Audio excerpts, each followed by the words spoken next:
Sorry, I think Miguel like nuked our video because he was trying to call in while messed up my stuff Hey, it's all right, Miguel. I make mistakes like that all the time. Don't worry.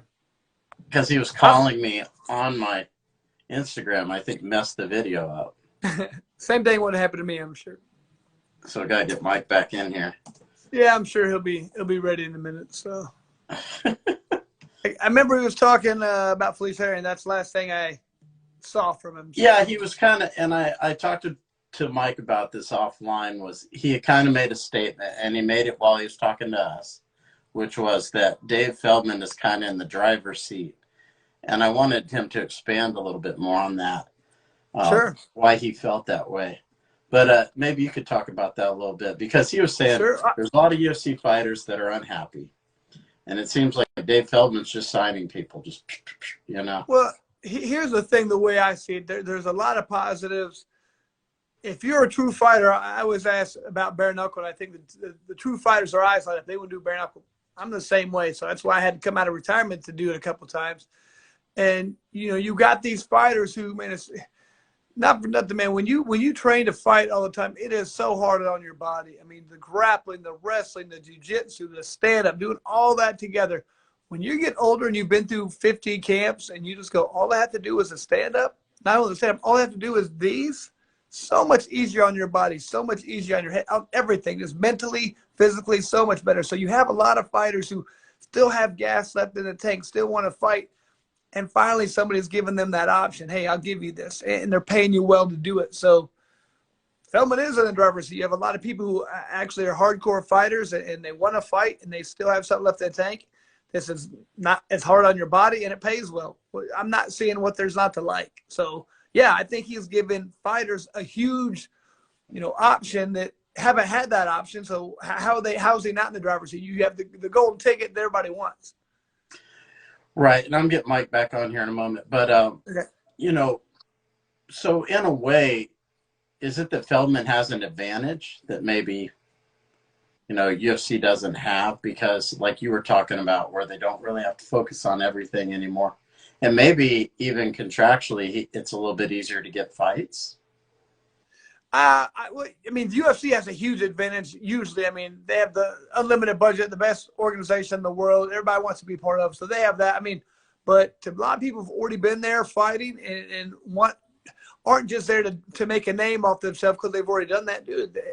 They definitely have more to offer than we do. I mean, the BKFC does, Dave Feldman does, because, like I said, they've already developed their name. They've already developed a lot. They still want to train and fight, but they don't want to go through all that camp. They're getting paid. I mean, the UFC's got, I don't know, 600 people in a contract. They don't need everybody. They don't need all this stuff. So, and I think, the BKFC, to be honest with you, it's a better, it's more of a family type of feeling when you're actually with them than the UFC was. When I fought in UFC back in the day, it was more of a family friend, like, organization. You knew everybody. Everybody's cool. Now it's like a straight business. It's cold. This is how we are. I think BKFC still has that, like, a friendly vibe that fighters like, man. That's one reason I wanted to be involved with them. I was like, this reminds me of old school UFC, old school fight. I love it, So I still like that we have that. And I think that's another positive aspect that we can offer that I don't think the UFC does anymore. Well, why do you think that happened? Because I saw actually Louis Smolka make that comment earlier, yesterday. It happened when they sold, when as soon as they sold, it was a total different, the dynamic and environment. I remember I still had fighters there. I still went over to corner people.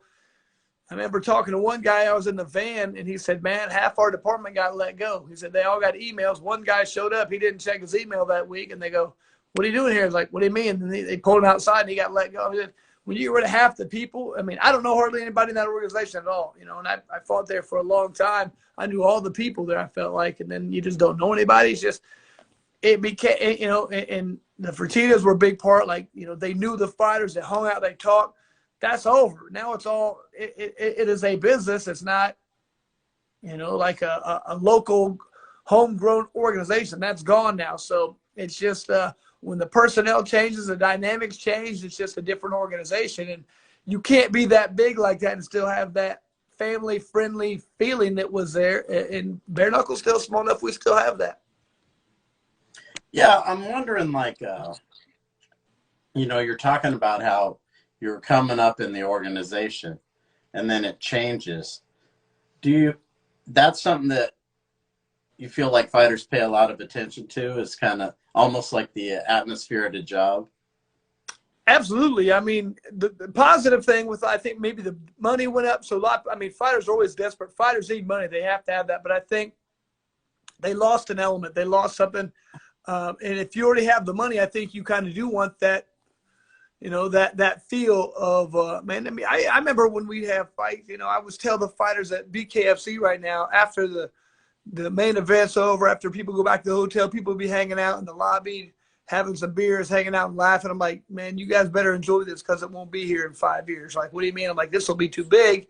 And then people will be out there after a fight party in Vegas and doing all this other stuff. And, I remember the UFC when it was like that. I remember being you fighting, Mandalay Bay or something. Everybody's hanging out in one of the rooms afterwards. Or that's not the case anymore. It's lost an element of closeness and friendship and family oriented, like a family environment. And it's just, I don't think you can go back and get that now. We still have that, and I don't think it'll last forever. I don't. I would like to see it last forever, but I think it'll last 10 years, maybe. I don't know. But we definitely have something that other people, fighters like it. I promise you that. People like being part of that. It's just hard to keep, and once it's gone, I don't see how you can get it back. Now, why do you think that Buckhow deal went through? Do you have any kind of... Why do I think it went through?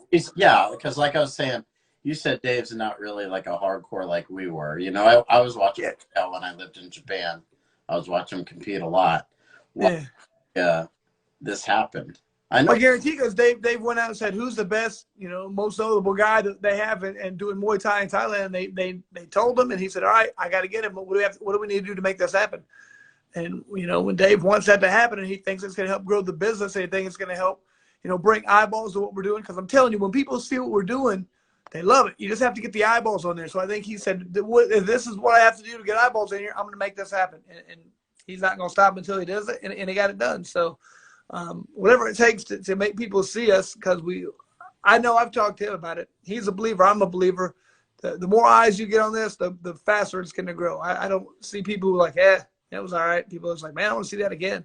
I mean, we're taking the best aspects of fighting and putting them on one thing. And you get a lot of fans who, when the fights aren't growing great, they're booing, stand them up, or yelling. I mean, those are people who would love what we're doing right here. You don't going to get that. People are going to just be entertained, and that's what people want to see.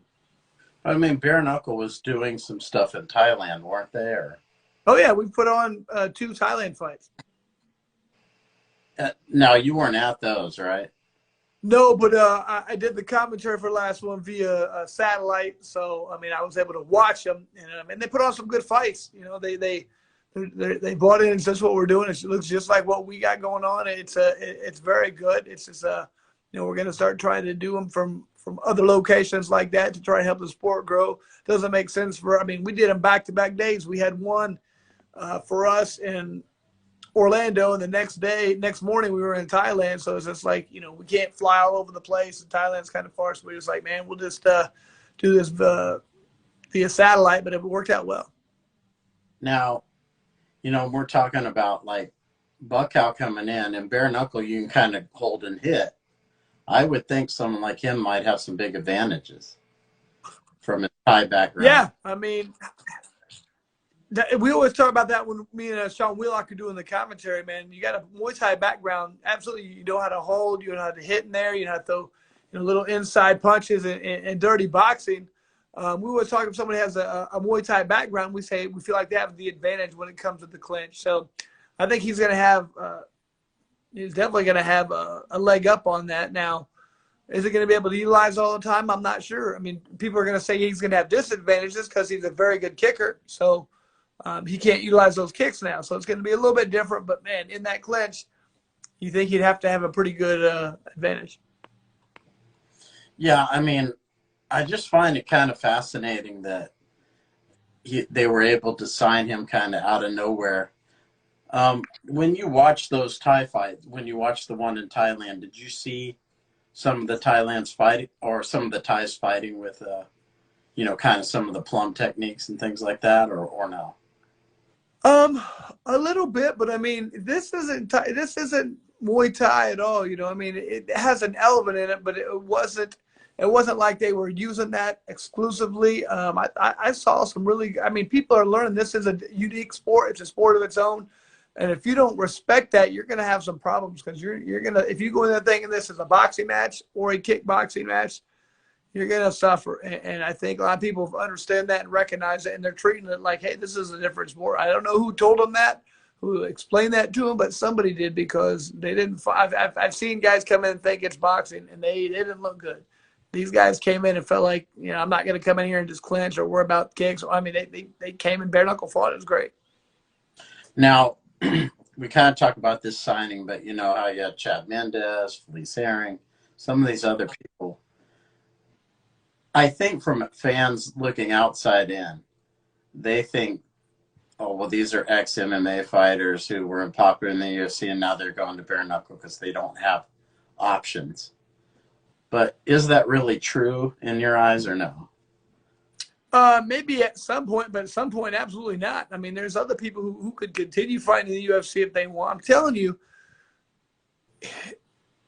a lot of it is just, and the way I keep telling people, it's so much easier on your body. It's so much easier on your mind. The training camp is going to be so much better for you. And as you get older, you start thinking, I still, longevity wise, you don't want to keep beating yourself up. You don't want to be, 50 and not be able to do stuff right. You want to make sure you're taking care of yourself and being smart. You should. I mean, especially if you start when you're 20, all of a sudden you're 40, like, man, my body's broken down. I want to be able to still function. This is so much easier on your body, and that stress level of going, I got to go to Muay Thai practice now. I got to go to jiu-jitsu. I got to go to wrestling. I mean, that wears you down, man. So I think this is a great thing for people, and it's not just people who are, can't make it in UFC anymore. I think it's people like, man, I'd rather do something else. I mean, if they had this when I was younger, I'm pretty sure I would have been like, man, I got to do this. I mean, I watched it for the first time, and when I first heard it, I was like, what the hell's wrong with people? Who would do this bare knuckle boxing? What's wrong? And I watched it, and I was like, man, I got to do that. I know I've been retired for like 6 years, but I was like, I got to do a fight. I got to try it. So I went over to London and fought. It wasn't legal in the States yet, but I was like, man, I got to see what this is all about. I think a lot of true fighters want to do that, and that was me. So I still think you got a lot of these other fighters who, like, as soon as they see it, their eyes light up. They want to be part of this. At least do it, experience it. It's great. It's fun. I think people see it, they're excited about it, and I think that's what some of those people in the UFC, they've already been there, done that, and they're looking for a new challenge. This is it. Yeah, and I also think, kind of like we were talking about, it seems like Dave is capitalizing off of one signing to another, keeping people's attention. Yeah. With Michael Page, now Buckow. Oof. How big do you think that London show is going to be? I missed it. How big to what? That London show that's coming up. Oh, I think that's going to be. Do you have any have you heard anything about that? man, I think that's going to be huge because, I mean, a lot of the great fighters from London, they've been doing it there longer than we've been doing it here. And you got all those great fighters who are going to be on there. They're going to be fighting some of the great fighters we have over here from the United States. I think it's going to be an awesome fight, man. Getting MVP on there versus Mike Perry's huge. Paige Van Zant's going to be on. It's just like, this is going to be as good of a card as you're going to see. I cannot wait for this card. I think it's going to kill it. I think people are going to watch it. A lot more people than normally. They'll be like, man, that's what's up. This is what I want to be part of. They're going to see that, we put on about 2 fights a month. You're paying about $2.50 per fight, because it's like $5 for the month. You get to watch as much. I mean, you can't be, that's the cheapest deal in town. I think people are going to recognize that and be like, man, I'd rather watch this. That's how I've been. I'm like, I'd rather watch that than just about any combative sport, to be honest with you. So I think a lot of people are going to see that and be like, man, this is where I want to be. And I also think, the British audience, they're going to gravitate towards that because it's kind of up their alley historically. And boxing's real popular in the UK already. And the bare knuckle's big over there. Like I said, the first time I fought was in 2000, like February 2018, and that's where it was. It was in London. That was the only place they were doing it that I knew of. So yeah, they got a huge, percentage of people from there who they understand the sport, they like the sport, they watch the sport, and I think they're going to see a good opportunity to go see. They're like, man, this is going to be the best card around we've seen. They're going to jump all over it. Now, what do you see as far as like maybe the next moves or something? I know you said they don't tell you much, but well, I'm happy to say I feel like we're talking about before the year's over going to Peru. Lima, Peru. Luis Palomino, let him fight over there, which well deserved for him. And I would love to do that because I think not only are you going to get a full country full of people supporting him, I think you're going to get a whole continent full of people who are going to be like, hey man, they're actually coming to South America, and then they're going to start paying attention and watching. I mean, sky's the limit. Once you start going to other countries and getting a lot of fans from there watch, the sky's the limit, in my opinion. That's when the UFC, I thought, started doing really well. Started going to England, Sweden, and we're just getting guys from all over the place. And, man, there's a lot of people in the United States who watch combative sports, but there's a lot more people in the world. I mean, really think about it. What sports have global appeal? Soccer and fighting. That's it, really. I mean, always people want to know who the toughest guy in the world is, and that's where fighting comes into play. And soccer, that's the rest of the world always plays soccer. So those are the only two sports that I know of global appeal. So I think if you go there, you're going to be successful. People are going to say, man, this is legit fighting. I love it, and I want to watch it. And it's affordable. I think they've done a good job with the Cuban athletes too. Absolutely. I mean, we've been fortunate. They put a lot of fights down in Southern Florida, Miami, and geez, there's this, Southern Florida is just probably the best place in the world for fighters right now. I mean, all over the place down there. You could throw a rock and just hit a gym with, multi freaking great fighters in it. So it's just everywhere you go, everywhere you turn around, Southern Florida, it's tough. Hell, even in Northern Florida, Florida in general is a very good state for fighting. So, there's tons of athletes out there who want to come in and fight. All right, Chris, well, I appreciate you taking the time. I know we kind of I'll probably bring Mike in here at some point. We'll kind of go over some stuff with him. But hey, man, I appreciate your time. I appreciate you doing this, and can't wait to, hell, Tampa's going to be fun, too. Don't forget about that one. That's coming up in like a week and a half, so I'll see you there. All right, man, for sure. Thanks. Here, man. Yep.